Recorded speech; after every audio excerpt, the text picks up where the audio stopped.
मित्रों, मैं एक बात कहना चाहता हूं, पता नहीं मुझे कहना चाहिए या नहीं। क्या आप लोग सच्चे मन से उज्जैन का जैन समाज यहां पर उपस्थित है इसलिए बात करने का साहस कर पा रहा हूं? क्या आप चाहेंगे कि उज्जैन के अंदर विद्यासागर जी का नाम हमेशा के लिए अमर हो जाए? आओ एक संकल्प लें। उन्होंने जीवन भर विद्या के लिए काम किया है। हम जैन समाज के लोग उज्जैन के अंदर इतना बढ़िया एक विद्यालय बना के बताएंगे विद्यासागर जी के नाम से, जो कि पूरी दुनिया के अंदर जाना जाएगा। तो उज्जैन के अंदर एक ऐसा विद्यालय है जो विद्यासागर जी के नाम से बना। सबसे पहले घोषणा हुई और विद्यासागर जी के विचारों को मूर्त रूप देने के लिए, आगे वाली पीढ़ी को उस तरफ ले जाने के लिए हमने ये संकल्प लिया। क्या मेरी बहनें इस संकल्प को मंजूर करती हैं? कह भर देना, बहुत देर तक बात कर लेना, मंच पे प्रशंसा कर लेना, लेकिन जब तक उसको मूर्त रूप हम न देंगे, जब तक उस कार्य की प्रगति नहीं हो पाती। जहां तक जैन समाज का ताल्लुक है, एक बार टावर पे भी मैंने बात कही थी कि हे ईश्वर, अगर तू सबकी सुनता है तो अगले जन्म में मुझे जैन परिवार में पैदा कर। यहां का अनुशासन, यहां का धर्म के प्रति समर्पण, जितनी भी प्रशंसा की जाए कम है। जहां तक गुरु सम्मान की बात है, मेरी बहनों, हिंदुस्तान में कहीं भी हम सिख लोगों ने ईश्वर का मंदिर, मस्जिद, गुरुद्वारा बनाया ही नहीं। हमने गुरुद्वारा बनाया। बात को शायद आप समझ पाई होंगी कि हमने गुरुद्वारे बनाए हैं, अर्थात हम गुरु की इतनी पूजा करते हैं कि वही हमें ईश्वर से मिला सकता है। इसलिए गुरु जी को मैं पुनः नमन करता हूं। एक बात और कहना चाहता था। अगर अनिल भाई मेरे छोटे भाई हैं, मेरे कॉलेज में मेरे से बहुत जूनियर थे, विषय से अलग हटकर एक बात कहना चाहता हूं। आज चूंकि जैन समाज के सब पदाधिकारी हैं, इसलिए बहुत दिन से आप सबसे एक चर्चा करनी थी मुझे। सिर्फ 1 मिनट होगा। मेरी बहनों भाइयों, मेरी बात को बड़े ध्यान से सुनिएगा। हमारे 10 गुरु हुए, उसमें से एक गुरु गोविंद सिंह जी हुए, जिनके 4 बच्चे हुए। 4 बच्चों में से 2 बच्चों को दीवार में चुनवा दिया गया और 2 बच्चों को युद्ध के अंदर मार दिया गया।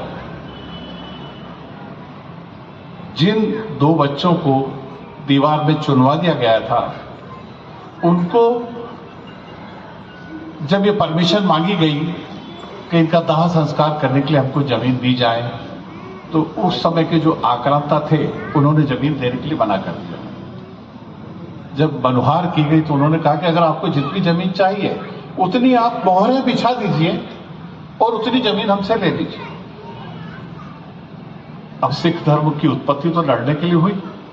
एक सिपाहियों के पास इतने पैसे कहां से आते? बड़ा विचार विमर्श चला। इतने एक सज्जन खड़े हुए कि मोहरों का इंतजाम मैं करता हूं। उन्होंने लाके मोहरें बिछाई। तब फिर मुगल आक्रांताओं ने एक और बात कही कि नहीं, ऐसी खड़ी मोहरें नहीं, हमको ऐसी खड़ी मोहरें चाहिए, ऐसी मोहरें चाहिए, वर्टिकल, ऐसी चपटी नहीं, ऐसी खड़े करके बिछाई। और वो बेचारे बड़े पेशोपश में फिर पुनः घर गए, फिर और सोने की मोहरें लेकर आए और 3-4 मोहरें, जब वो मोहरें ऐसी खड़ी कर रहे थे तो 3-4 मोहरें कम पड़ी। तो उनके एक छोटे से बालक ने आकर अपनी गुल्लक का एक पेटी ला करके दी कि पापा, आपने कई बार हमको सोने की मोहरें दी हैं, इसके अंदर भी कुछ हैं, आप इसको लेके बिछा लीजिए और अपना जो संकल्प है इसको पूरा कर लीजिए। उन्होंने उस संकल्प को पूरा किया। आज भी दुनिया के इतिहास के अंदर इतनी महंगी जमीन कभी नहीं बिकी जो गुरु गोविंद सिंह जी के बच्चों को दाह संस्कार करने के लिए दी। आप नाम नहीं पूछना चाहेंगे कि वो व्यक्ति कौन? पंडित टोडरमल जी ने ये जमीन, ये जैन समाज से संपर्क रखते थे। और उस दिन के बाद नतमस्तक हो मैं जैन समाज के सामने सुरेंद्र सिंह अरोड़ा की घोषणा करता हूं कि जैन समाज को अगर एक जगह सा भी संकट कहीं भी पैदा होगा तो उज्जैन का सिख समाज आपके लिए एक एक बूंद, एक एक खून की बूंद से हम आपका वो एहसान, जब तक ये सूरज और चांद रहेंगे, जैन समाज का ये एहसान सिख समाज कभी नहीं भूल सकता कि जिन्होंने हमारे गुरुओं के बच्चों के लिए इतनी बड़ी कुर्बानी दी हो। मैं हर जैन समाज के एक एक व्यक्ति को नमन करता हूं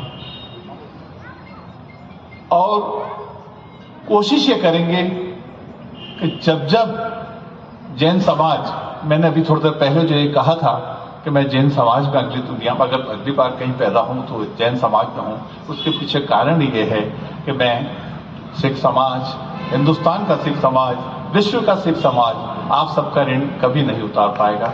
मैं आप सबकी ओर कृतज्ञता प्रकट करता हूं। मैं पुनः चाहूंगा कि आपने मोहरे बिछा के गुरु गोविंद सिंह जी के बच्चों को दाह संस्कार की जमीन तो लेकर दे दी। एक बार पुनः संकल्पित हो मेरे मित्रों, और फिर हम विद्यासागर जी के नाम से उज्जैन के अंदर स्कूल जरूर खुला।